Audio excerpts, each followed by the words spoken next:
La escena del paso del Mar Rojo, narrada en el libro del Éxodo, es tal vez el pasaje bíblico más cinematográfico.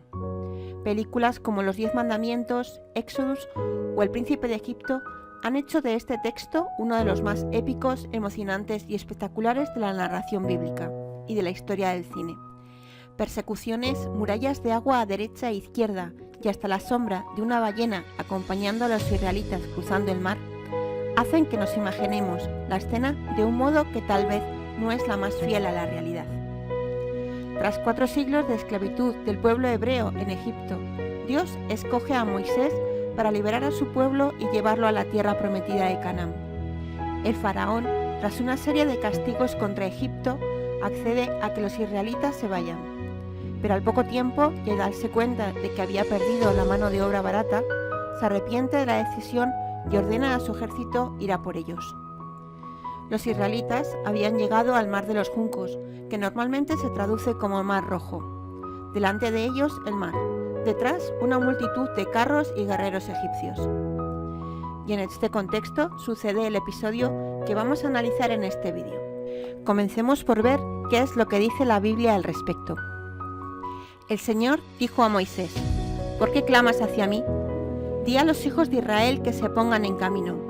Y tú, alza tu bastón y extiende tu mano hacia el mar, y divídelo para que los hijos de Israel pasen por medio del mar como por tierra seca.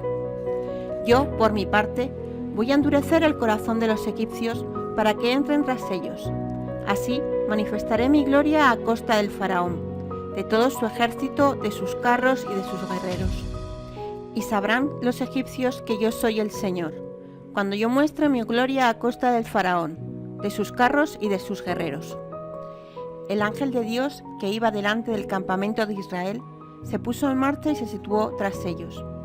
Se puso en marcha también la columna de nube que iba delante de ellos y se situó detrás, interponiéndose entre el campamento de los egipcios y el campamento de Israel. La nube era tan oscura por un lado y tan luminosa por otro, que no pudieron acercarse unos a otros en toda la noche. Moisés extendió su mano sobre el mar, y el Señor, mediante un viento del este que sopló toda la noche, empujó el mar hasta que se secó y se dividieron las aguas. Los hijos de Israel entraron por medio del mar como por lo seco, y las aguas formaban como una muralla a derecha e izquierda.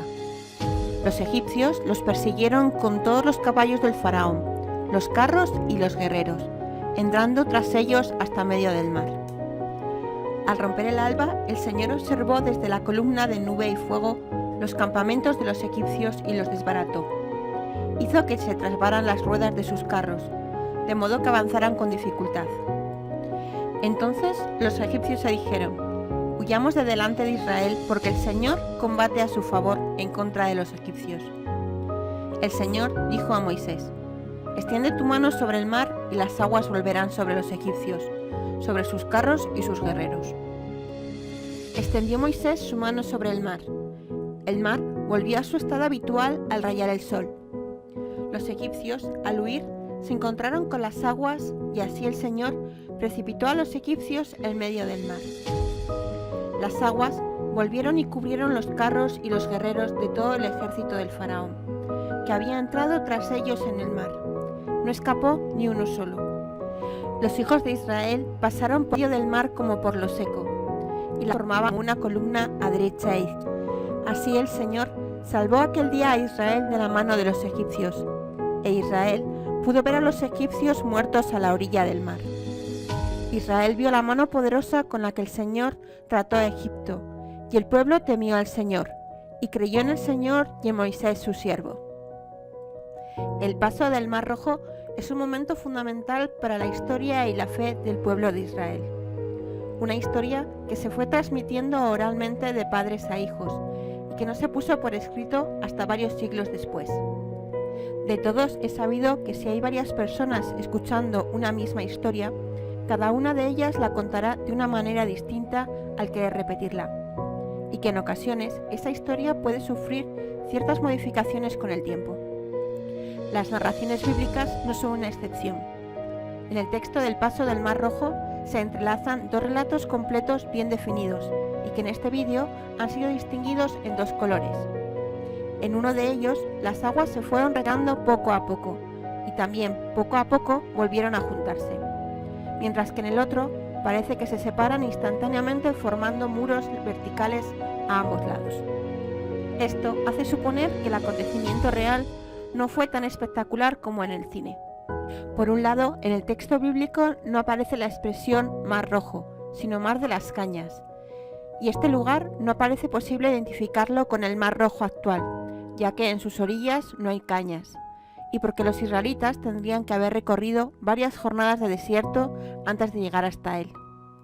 Actualmente, tras la construcción del Canal de Suez, toda la zona está modificada, pero se sabe que entre el Golfo de Suez y el Mar Mediterráneo había una serie de lagos y marismas que recibían los efectos de las mareas y que había comunicación intermitente entre ambos mares, por lo que es muy probable que los israelitas atravesaran una de esas zonas pantanosas y no propiamente el Mar Rojo.